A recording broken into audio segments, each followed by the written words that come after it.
अस्सलामुअलैकुम व्यूवर्स, आप सबको मेरी तरफ से बहुत बहुत मुबारक। पाकिस्तान ने एक हिस्टोरिक फाइनल जीता है। मैं समझता हूं कि जिस तरीके से पाकिस्तान ने आज खेला है, स्पेशली जो बॉलिंग कर की है, उसमें अफगानिस्तान को बिल्कुल ही आउट परफॉर्म करके रख दिया। आप देखें 66 रन पर पूरी अफगानिस्तान की टीम जो है वो आउट होकर पवेलियन चली गई और इसमें ज़बरदस्त बॉलिंग की है। मोहम्मद नवाज ने हैट्रिक की। उन्होंने उन्होंने पहले 2 ओवर में जो 4 विकेट निकाले हैं अपने, उसी से मैच का मोमेंटम जो है कंप्लीटली पाकिस्तान की तरफ शिफ्ट हो गया।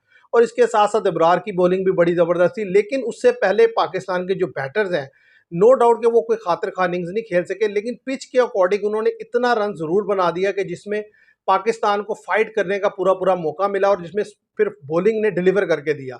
और बैटिंग में भी डेफिनेटली सलमान अली आगा, फ़खर जमान, इन्होंने 27-25 रन बनाए, लेकिन वहाँ पर भी क्रेडिट मोहम्मद नवाज को जाता है। तो मैं समझता हूँ कि आज एक वन मैन शो था एक किस्म का, कि 21 गेंदों पे 25 मोहम्मद नवाज ने बनाए और उनके साथ जो है 8 गेंदों पर 15 जो है फ़हीम अशरफ ने बनाए नीचे से। एक्चुअली ये रन्स थोड़े हैं, लेकिन ये मैच के कॉन्टेक्स्ट के हिसाब से बड़े इंपॉर्टेंट रन्स थे, क्योंकि जिस वक्त वो क्रीज पर आए थे पाकिस्तान ऑलरेडी 5 विकेट डाउन था 75 पर, और इतना टर्न था विकेट पर कि गेंद पिक ही नहीं हो रही थी। पाकिस्तान का कोई बैटर भी नूर अहमद को पिक ही नहीं कर सका। 4 ओवर में 17 रन देकर उन्होंने 2 विकेट लिए। उन्हें जो रन्स भी बनाए उसमें 4 से 5 उन्होंने वाइड्स किए हैं। इसी तरह राशिद खान के अगेंस्ट मैं समझता हूँ जिस तरीके से सलमान अली आगा ने एक दफ़ा फिर हिटिंग की है, कि वो बड़े फंसे फंसे खेल रहे थे सलमान अली आगा, लेकिन उन्होंने जो 1 ओवर में 17 रन बनाया है, तकरीबन 17th ओवर था वो जहां पर उन्होंने रन बनाए उनके अगेंस्ट, वहां से एक दफ़ा फिर मैच का मोमेंटम बना और पाकिस्तान 140 रन बनाने में कामयाब हो गया। और जिस तरह का ये ट्रैक था उसमें ये मैच विनिंग रन थे, क्योंकि देखें स्पिनर ने दोनों दफ़ा, चाहे पहले पाकिस्तान खेल रहा हो या जब अफगानिस्तान खेलने आया, स्पिनर की गेंद किसी को समझ ही नहीं लगी। और उसमें यह है कि डेफिनेटली जिस तरीके से शारजा में हुआ है कि सेकंड टाइम खेलना ज़्यादा डिफिकल्ट होता है, तो आज पिच पहले टाइम ही इतनी मुश्किल थी कि बिल्कुल बैट पर बॉल नहीं आ रहा था, स्पिनर का गेंद बिल्कुल समझ नहीं आ रहा था। इवन के फास्ट बॉलर अगर पेस चेंज कर रहा था तो गेंद इतना फंस कर आ रहा था कि बैट घूम जाता था, बॉल बाद में आता था। तो उस सिचुएशन में पाकिस्तानी स्पिनर, ज़ाहिर है पाकिस्तान ने एक ज़बरदस्त डिसीजन ये भी लिया कि हारिस रऊफ की जगह भी सुफियान मुकीम को खिलाया।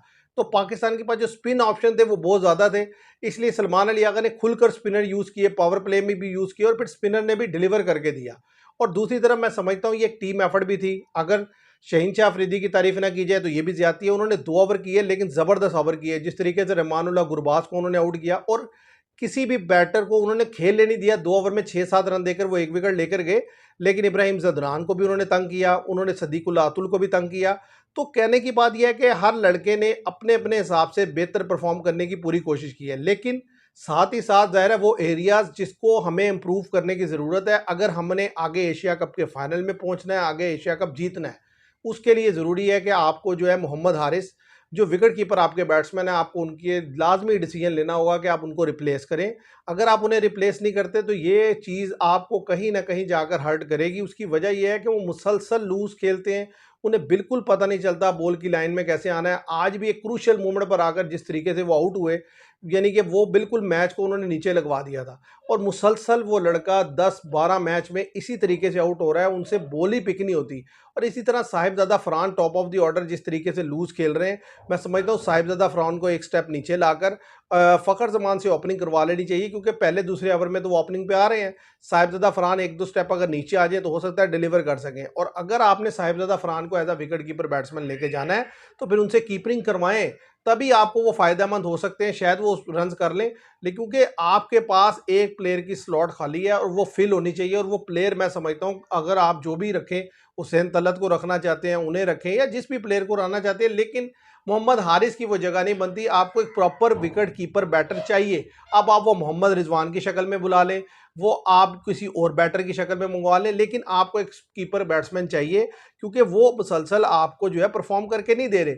इसी तरीके से मैं समझता हूँ कि बॉलिंग में जो आपकी फास्ट बॉलिंग के एरियाज हैं उसको फिल अप करने के लिए आपको हसन अली की जगह जो है अब्बास अफरीदी को लाना चाहिए। बाकी जो टीम अनाउंस की है मेरा ख्याल है ये ठीक है। इन्हीं लड़कों के साथ आगे आपको एशिया कप में जाना चाहिए। 1-2 रिप्लेसमेंट मैं समझता हूँ होनी चाहिए, क्योंकि लड़के आप देखें कि जिस तरीके की ये प्लेइंग कंडीशन है, यहाँ पे स्पिनर जो है वो डेफिनेटली अपना रोल प्ले करते ही करते हैं। तो पाकिस्तान के पास देखें 3 स्पिनर तो पाकिस्तान ने ऑलरेडी रखे हुए हैं। इसके अलावा साइम अयूब भी अपना रोल प्ले करते हैं, सलमान अली आगा भी कर लेते हैं। तो हर एक जो लड़का है उसके पास कुछ ना कुछ एबिलिटी है, और जिस तरीके से साइम अयूब बॉलिंग में गेन कर रहे हैं, अगर उनको बैटिंग में थोड़ा क्लिक कर जाए तो मैं समझता हूँ बड़ा ज़बरदस्त होगा, क्योंकि वो अच्छे ऑलराउंडर बन सकते हैं जिस तरीके से उनकी बॉलिंग इंप्रूव हो रही है। तो मैं समझता हूँ आज का मैच जो है वो एक ये भी स्टेटमेंट गई है सब एशिया के जितने ममालिक हैं और जितने क्रिटिसिज्म करने वाले पाकिस्तान के ऊपर लोग हैं कि भाई पाकिस्तान में अभी दम बाकी है, आपने पाकिस्तान को बिल्कुल ही नीचे फेंक दिया था, तो पाकिस्तान उठकर दोबारा से नंबर 2 पर तो कम से कम आकर खड़ा हो गया, क्योंकि जिस टीम को आप नंबर 2 कंसीडर करवा रहे थे उसको पाकिस्तान ने फाइनल में भी डिफीट दी है। और मैं समझता हूं कि जब ये पाकिस्तान एशिया कप में भी अफगानिस्तान के खिलाफ खेलेगा, वहां पर भी डिफीट देगा। तो अब पाकिस्तान अगर उस टीम को मुसलसल डिफीट दे रहा है जिसको आप समझ रहे हैं कि वो नंबर 2 टीम है, तो कम से कम एक बात तो स्टैब्लिश होती है कि पाकिस्तान नंबर 2 टीम की पोजीशन पर तो है, अफगानिस्तान नहीं है। और इसकी सीधी सी बात है, ये हमारे जितने भी जो एनालिस्ट हैं अच्छे एनालिस्ट हैं, लेकिन मैं समझता हूँ कि देख देख कर पाकिस्तान की पुअर क्रिकेट शायद डिसाइड हो गए, इसलिए उन्होंने बड़ी सख्त स्टेटमेंट दी थी इस ट्राई सीरीज से पहले। लेकिन यह है कि उम्मीद करते हैं कि अब जो एशिया कप है उसमें ये भी बड़े होपफुल होंगे और पाकिस्तान की टीम से अच्छी परफॉर्मेंस की उम्मीद रखेंगे, क्योंकि देखिए मैंने हमेशा एक बात की है, पाकिस्तान की टीम स्टार्स कम भी हों लेकिन टीम यूनिटी से खेले तो ये जीत सकती है। और चाहे इसमें आप 11 के 11 स्टार खिलाड़ी भर दें और ये आपस में इनकी यूनिटी ना हो, तो ये कभी नहीं जीत सकते। और इसकी मिसाल एक नहीं कई दफ़ा है।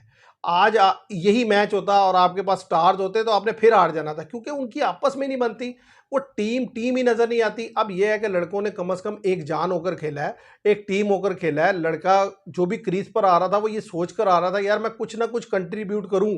बॉलर बॉलिंग करने आ रहा था तो सोच रहा था यार मैं कंट्रीब्यूट करके कुछ ना कुछ विकेट्स निकाल के दूं। फील्डिंग में लड़का फील्डिंग में बेहतर परफॉर्म करने की कोशिश कर रहा था। तो एक एक चीज़ में हर एक ने अपना ब्रिलियंट देने की कोशिश की और उसका रिजल्ट ये रहा कि पाकिस्तान ने फाइनली जो है अफगानिस्तान को डिफीट दी। मैं नहीं समझता कि अभी आगे जो रास्ता है, सीधी सी बात है, वो बड़ा लंबा है। ज़ाहिर अभी आगे आपने एशिया कप खेलना है, उसके बाद आपने साउथ अफ्रीका से खेलना है, फिर ट्राई नेशन सीरीज़ खेलनी है, फिर उसके बाद आगे भी आपने खेलना है, फिर वर्ल्ड कप खेलना है आपने। तो एक लंबा सफ़र है। ज़ाहिर है ये जो टीम बना रहे हैं आप, इसके अंदर कुछ ना कुछ चेंजिंग्स आपको करनी पड़ेंगी।